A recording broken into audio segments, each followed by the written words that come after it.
right now it's as if someone is successful because they've just gone to. If someone goes to UK, their team is successful just by going to. Do you know that someone is in the UK? People think that you don't have a lot of money as compared to someone who is in the UK. In your words, you said we celebrate someone who passes French and call them intelligent. But the very things that speak to us, like our language, if you fail it, actually people are allowed to drop it.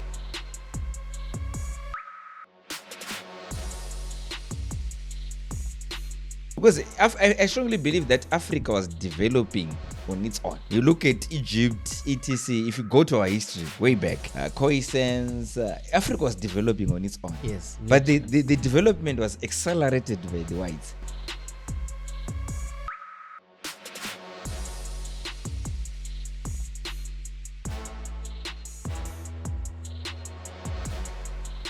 Greetings, ladies and gentlemen, and welcome back to your favorite podcast. I'm always chilling with the chartered vendor. Yes. Captain Steve. Oh yes, in the flesh. How are you doing? I'm okay. How's it? Today is a holiday. In the dressed Africa attire. Yes, and you are wearing the Colonial attire. I was supposed to wear Africa. Yes. Yeah. But do we really have something that we call African in terms of the clothing? I remember our forefathers, they would wear animal skins. This fabric, is it African? Or the print is African, but this fabric is Western? There's nothing African there. It was actually made from China. Yeah, and probably. But cotton was from Gokwe. Yeah. Which Okay, so the long and short of our conversation today, we are looking at Africa Day. We've seen that we've got a lot of holidays, some of which make sense, some of which don't, some of which are confusing, some of which are straightforward. But today we are talking about Africa Day. Africa Day, 25 May 2025. So in case you're confused, we are recording this on the Africa Day, right? Yes. And we are wondering, what exactly is Africa Day? And you recently published a post on LinkedIn. I was checking to see the reactions there. Yeah, you've made quite an impression. I've seen some well-educated and very articulate people commenting on the post, sharing they've also highlighted that they're sharing it, trying to make it viral because you're asking some really pertinent questions that I think for a long time people have been afraid to ask. I like the opening line where you say, today we are seeing presidents dancing before the mics. Speeches are being read. Some of them, they are reused from yesteryears. But we are doing it in the light of Africa Day. So what really is Africa Day when we are heralding kids for their inability to speak their local languages? In fact, English has become a measure of intelligence. If you can't speak English, then you are less intelligent. If you butcher English, oh my God, the internet will go crazy on you. But if you butcher your local languages, you are heralded for that. And I was slowly realizing that we have made communication between our kids and our parents very difficult. We have made it so difficult because Gogo wants to speak natively to her grandchildren, but the grandchildren are not so fluent in Shona. They speak English. And it's gotten so chaotic that you need to be there to interpret between the grandchildren and their grandmother or their grandfather. Yeah. And that's just a small part of the conversation. But you've gone deeper into slicing the deeper issues where you are asking, what exactly are we celebrating on Africa Day? Yeah, I don't think when I'm looking at Africa Day, it's a day which you're supposed to celebrate Africa milestones. But when you look at it, it seems as if other continents are actually going forward and we are going back as Africa. Just something which I've also wrote in that article was, you see, Africa, we used to have water in our households. Right now, we now have bores across African cities. I saw a sad sight, a bore drilling rig in one of our streets in Harare. Exactly. They were actually scraping off the tarred road for us to removing blocks drill in a the bore. pavement so that they can drill a bore within the city. Yeah, so those are some of the said scenarios.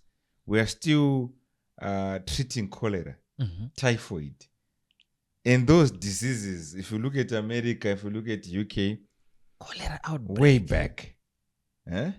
Those are they're called filthiness diseases. Exactly. They are as a result of your inability to keep your environment clean. So we see kids in Bari going viral this age, this day. So to me, I've got a lot of questions to actually say, is this day worth celebrating, or this day we must be crying? When we got independence through our Kwame Nkrumahs, our Julius Nyereres, did we really get we got political independence? But end of the day, probably it was 1963 if I'm not mistaken. Yes. But did we get the economic independence? That's where I really want to ask to say, I think education was still colonized. Mindset was still colonized, like what we're just saying.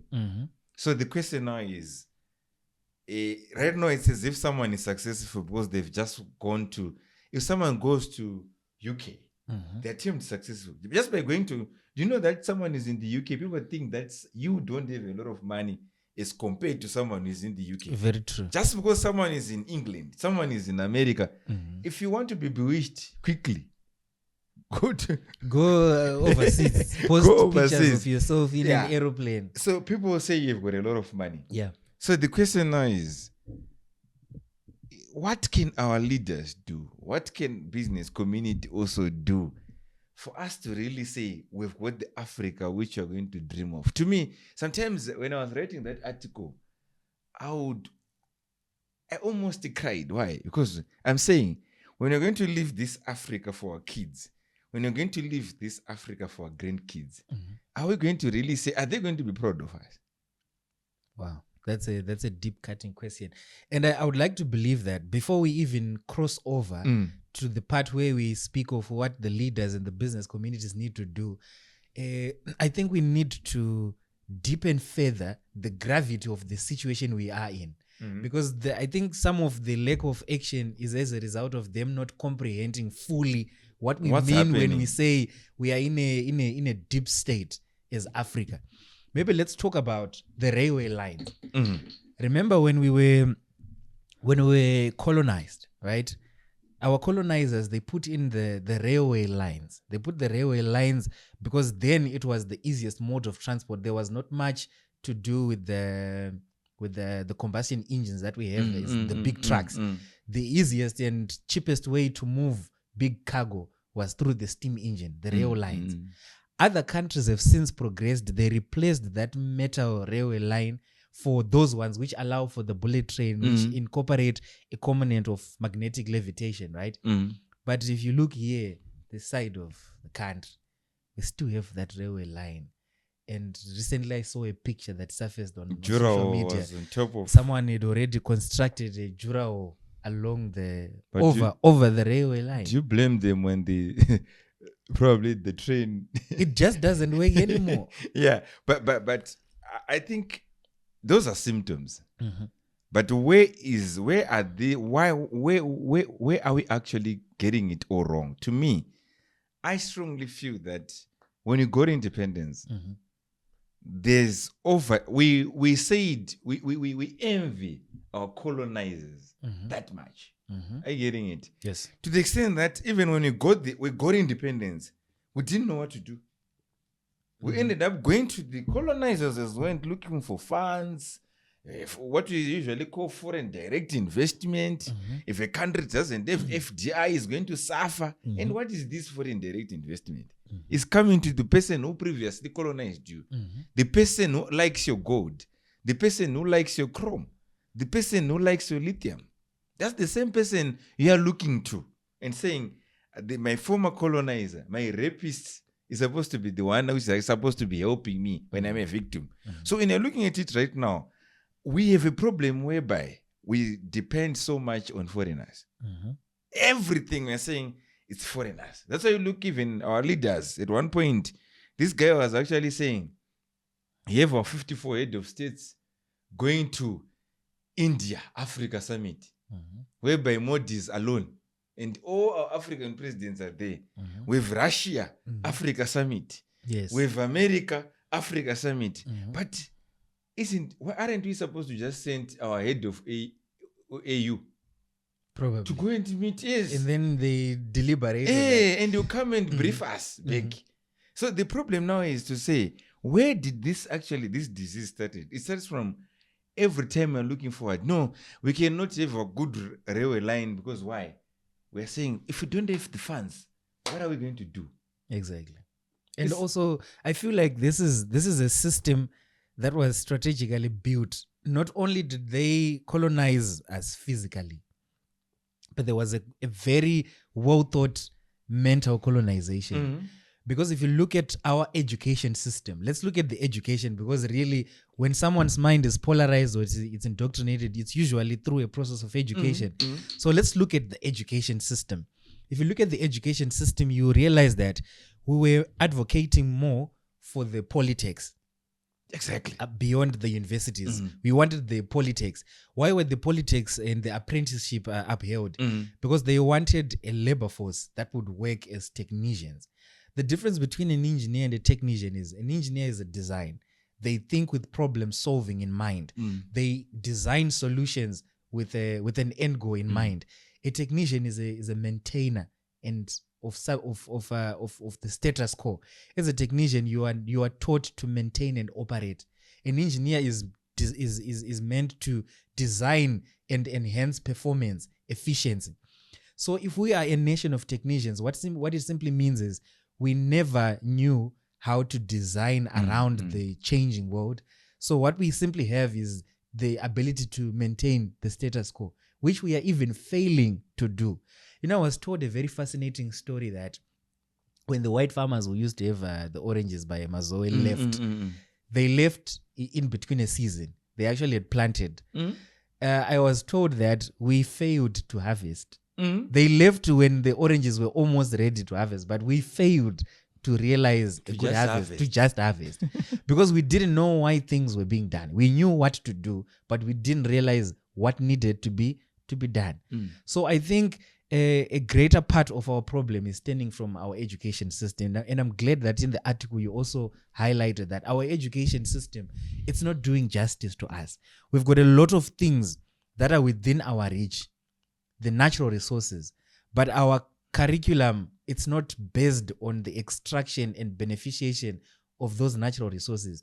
Matter of fact, you said in your words, we celebrate someone who passes French and call them intelligent. But the very things that speak to us, like our language, if you fail it, actually people are allowed to drop it. You can actually drop and not write your It's an option native to do. It's an option for me to do Ndebele. Like what you've said profoundly. It's starting from our education system, whereby we are even taught. I wonder why we are actually even taught to cram. You know, our education is about it actually glorify those guys who are able to remember. It doesn't glorify the guys who are creative. Yes.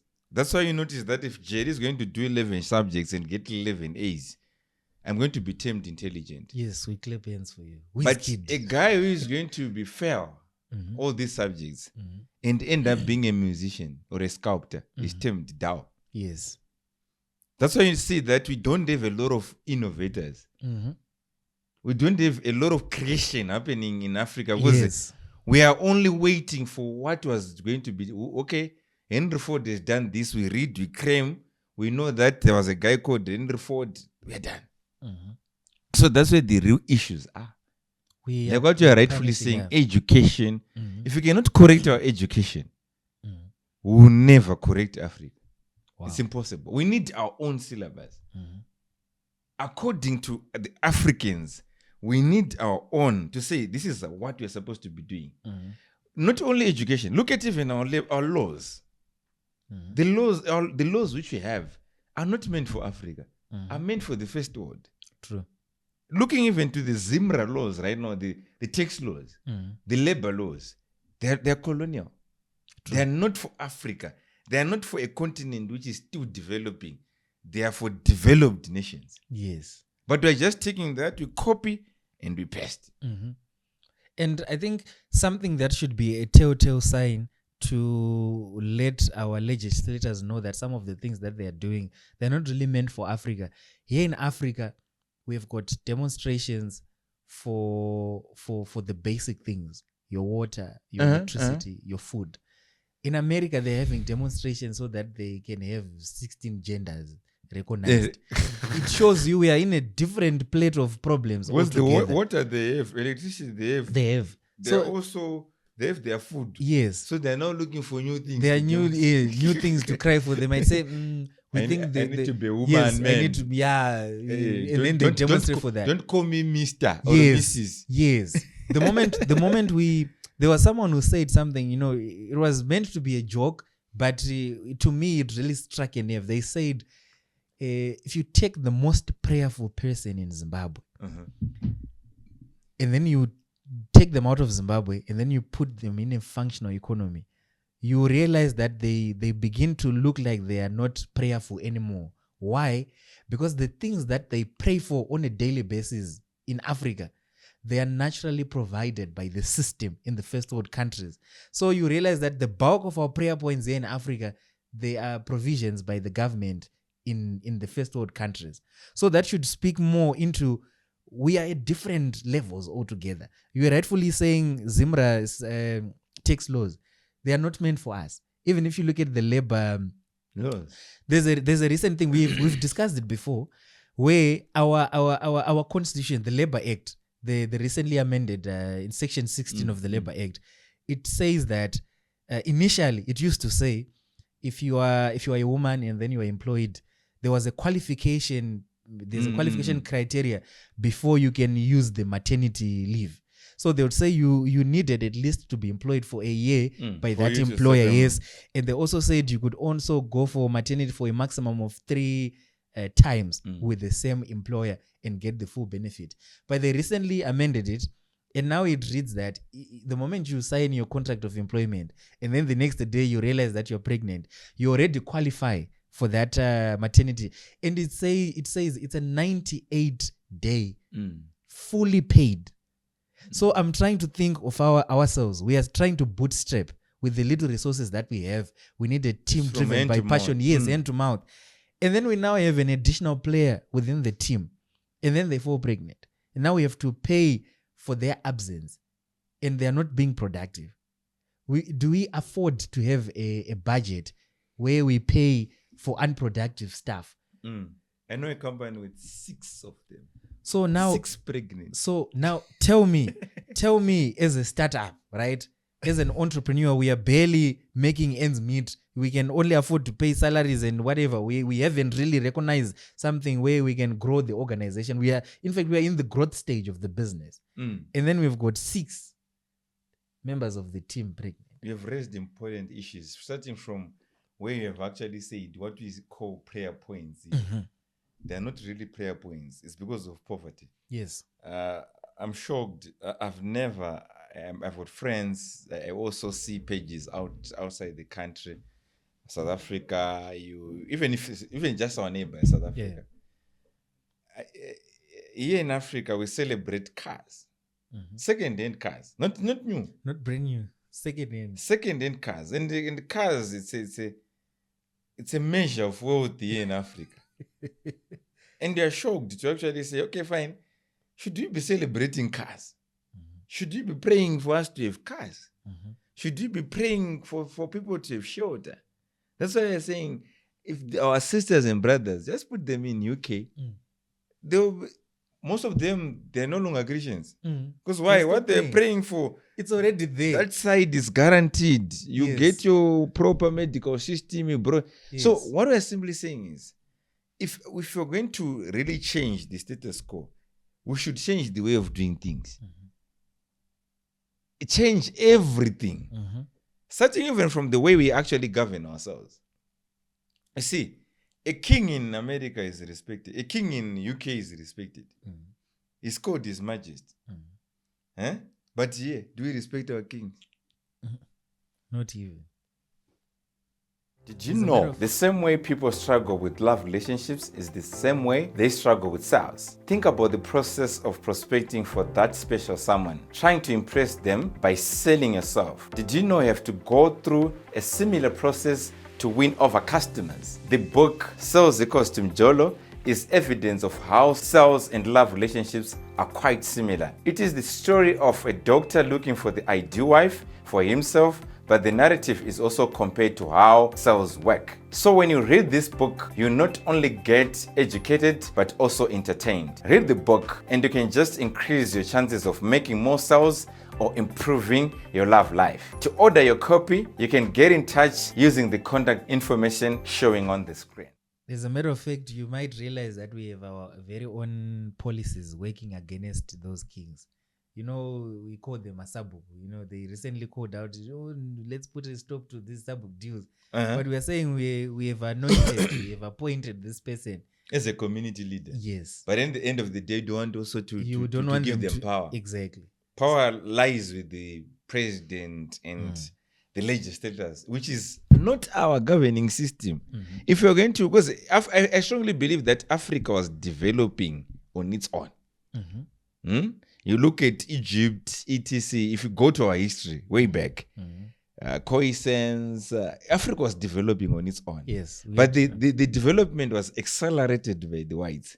But when they came in, they colonized us and they gave us whatever we were given. Right now, that's when you see that, boom, everything is now chaos. Yes. If you ask me, I would say they disturbed our natural order of civilization. Exactly. They quickly accelerated us to a place where we were not mentally prepared to sustain. And I think it was intentional because you know what they did? They said, you've got the resources, you've driven us out. Guess what we'll do? We'll control the market. We'll control the market. Look at all the markets for any natural resource in Africa.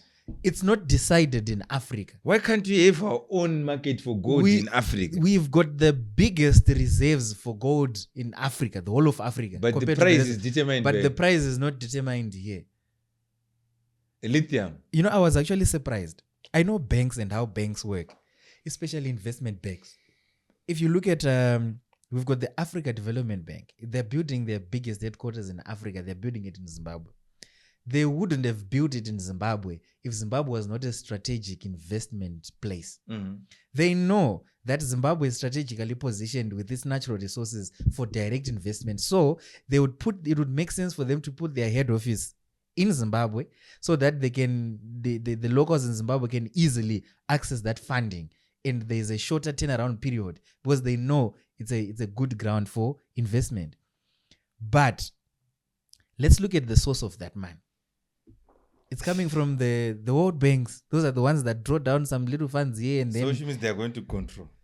So ultimately, are we even in control of our natural resources? No. You mentioned in the article about the lithium reserves that we have. To us, it was a yesterday discovered. But to these guys, they know lithium has always been in Zimbabwe. And they had strategically bought farms around. If you look at all the places where we discover these natural resources, either it's a farm or it was owned by someone and, it's very influential. It's ring-fenced. Yes, it's ring-fenced. But then they take the resources again. They take the resources, then they process them. They now sell us your iPhones, your EVs, your whatnot, the solar batteries. And even last week but one, every Zimbabwean business was at Canton Fair. In China. I was calling everyone, hello, I'm at Canton Fair. Hello. To go and look for what? For lithium. It's just crazy. And go and look for what? For gold. It's just crazy. To go and look for cotton. But how come they are never here for our Harare agricultural show where we've got what do they have to do? What do they discover in Harare? Okay, so what are we saying as Africans? We need to change the system. We should actually put stringent, for some, we shouldn't give them lithium. Let them create factories here. If we are really serious, why can't we just create a car battery? Those electric cars. Yeah. The battery is coming straight from Zimbabwe through our lithium. Do you know what I heard? Yeah. This is I don't have evidence for this, but this is what I heard. That you know what you're saying? This is you and me agreeing, and the rest of everyone else in our production team. We agree that okay, we need to force them to set up factories here and whatnot. But this is what I heard. So we don't have the power to decide what the investors do with our natural resources as the citizens, apparently. So they will come to the head of state. They will explain to the head of state that, look, you've got lithium reserves and we've got need for it there. We manufacture things and whatnot. So what they do is, instead of agreeing to an arrangement that benefits the rest of the citizens, job creation, the boosting and sprucing up of our local currency, taxes, development of infrastructure, they'll say, look, head of state, we can actually, if you allow us to take the lithium and do whatever we want with it and then sell you the products, we can give you a tax-free state in our country where you can move your money there. We can even give you some part of our businesses there. We can give your children and their grandchildren some visas or whatever, residence there. So you may actually be surprised to realize that most government officials in Africa, they've got dual citizenship in the first world countries. You may realize that the heads of state in an African country, they've got American citizenship, dual citizenship. They've got citizenship in the Britain, citizenship in Australia, citizenship in Canada, all of those countries. So they give them the slice of the cake that benefits them and their immediate families, and then screw everyone over. And that's what's been happening. Which is sad, but we're saying this is what has been said. Yeah. But I would like to also say, like, what I noticed in Zimbabwe, I think we've got that stew, Dinson stew, you know. For the first time, we're now exporting stew to South Africa. We're now exporting stew. They're mining it here. And then we're exporting. We're now exporting it as bars. Are we getting it? The steel bars, yes. Steel bars. And it's more money. Imagine if we'd actually exported it raw. We would be losing. So which is a step in the right direction. What about if we start doing it in each and every sector? Be it tomatoes. Create the plants here. So that you can make the ketchup, your tomato sauce, your whatever, your spices. If it's good, The other challenge that you rightfully mentioned in the article, I'm actually thinking about it as you're saying. We've got factories that used to manufacture. They are now converted to what? Churches. So I know the one in Granite side. I don't know the street. you know Granite side. Yes. Oh, those actually is an industrial. Yes, it's an industrial area. All of it. Yes. But you know that there's now a church. It's actually along this street, the street which divides Sunningdale and Granite side. Oh, where there's Way Valley, Bakersfield, and close to Bakersfield. There's now a church there, and you see Papa and my Papa there, and they are praying for jobs. In that what? In the same building that they took over. What do you think about that? That's insane. I think some things should just not be permitted, because remember, for them to operate a church, that means that city council has to give them a license to operate a church in an industrial site. And I think there's a lot of work actually in terms of regulation, assuming things are done properly. From a safety, health, and environment perspective, you need someone from NASA, right, to come and do an assessment of the place where you want to put a church, and to see whether or not the industrial machines were properly decommissioned for there to be people gathered to say it's a church. I think you also need someone to come and do the environmental assessment, the environmental impact assessment, to see whether or not the ventilation allows for a church to be set up. A certain number of people. Yes, and then now we need the city council also to come and do an assessment to see whether or not the building is still fit to be used as a church, whether there are proper ablution facilities, whether the flooring, don't they have any things that were left smoking out that might trip the congregants, etc. All of that. These are 3 independent inspections that need to be done. What is more expensive or difficult to do those inspections, or just coming to resuscitate the industry? So what can be done?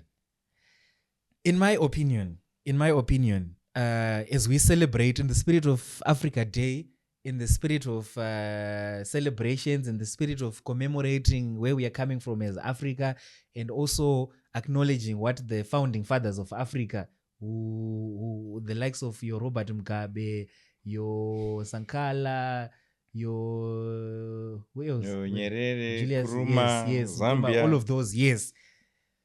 We seriously need to sit down as Africans and look at all of the things that are attracting investors into Africa.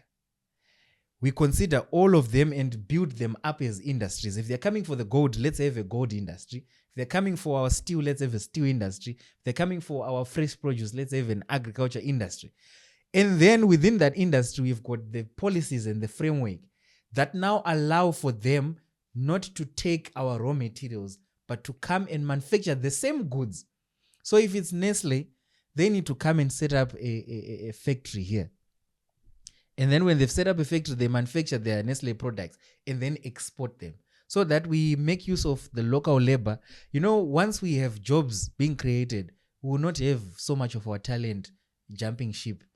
And also, this I need to say dearly, if we could have an independent governance body that handles currencies for Africa, like let's have the Reserve Bank. Why can't we have a Reserve Bank of Africa? We definitely need to consider that. But before we get to the Reserve Bank of Africa, let's talk about the individual reserve banks. If we could have an independent entity, independent from the government, I don't know what to call it, because the Federal Reserve for America is a private. It's a private company. Yeah, it's not the government. Exactly. So we need to privatize the creation and governance of our currency, so that we don't have a powerful political leader just declaring the printing of money just because they want to fund their rally or their campaign or whatever. So that the currency is based on a structured economy that is fed into by production, productivity. The more productive we are, the stronger our currency becomes. The more we arm twist these investors to set up factories here, the more they sustain our currency, the more our exports begin to grow and show on our balance. And then our currency becomes a currency of demand. Yeah, so right. that's what I think we need to do. That's point. the first step we need to do. And then secondly, after we have gotten the policy works in order, we need to call those Zimbabweans or those Africans who left because of the harsh economic conditions, who have had exposure, who are now running big entities out there. They're running Google. Yes, we need to call them back home to do exactly what they are doing there, but doing it for Zimbabwe or for Africa and the rest of the continent. So you realize that the moment you call back the talent that we had exported, things will change, because they've got a way of doing things differently that they observed. They got the work ethic of the very people that we admire. So imagine if we get them, then it makes a lot of sense. We can treat it like how schools do student exchange programs, so that they get to see what other colleges are doing. We might say it was an economic exchange program. Now we want our talent back, and they come home, and then we build like that. That's my thinking. I think you're very right. And also, I would like to remember Colonel Muammar Gaddafi.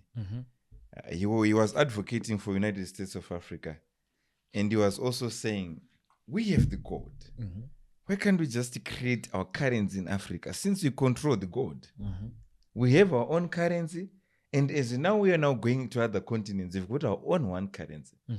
Because personally, I feel like these borders are not even supposed to be there. True. But guess what now? How can you convince our leaders to say, you are now just a chief or an MP?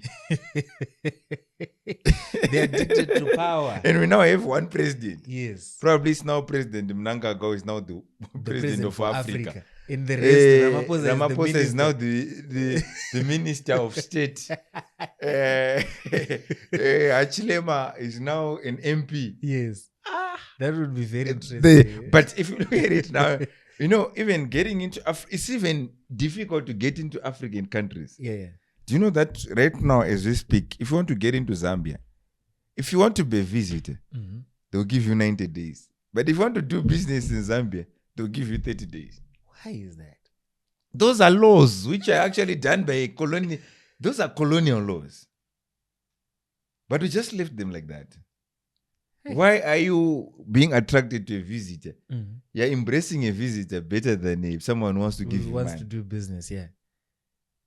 So, to me, I strongly feel like my heart bleeds when you're looking at Africa, you're looking at where we are. It starts from having that legacy to say, as we are, not only to say to our leaders only or to politicians only, you and me, as we are driving around, as we are opening a tap, as we are, whatever we are doing, we must be doing it for the next generations. Africans, it's all about us, it's all about me. I don't care what is going to happen to the next generation. So long if we are selfish, so long if we don't care what is going to happen to the next generation, so long if we're still attracted to what's happening in the States, in the UK, and we're not willing to bring our own UK here, yes, we'll continue to struggle as Africa. Instead of us also saying, okay, what is, if this country is done to actually have brand new cars, etc.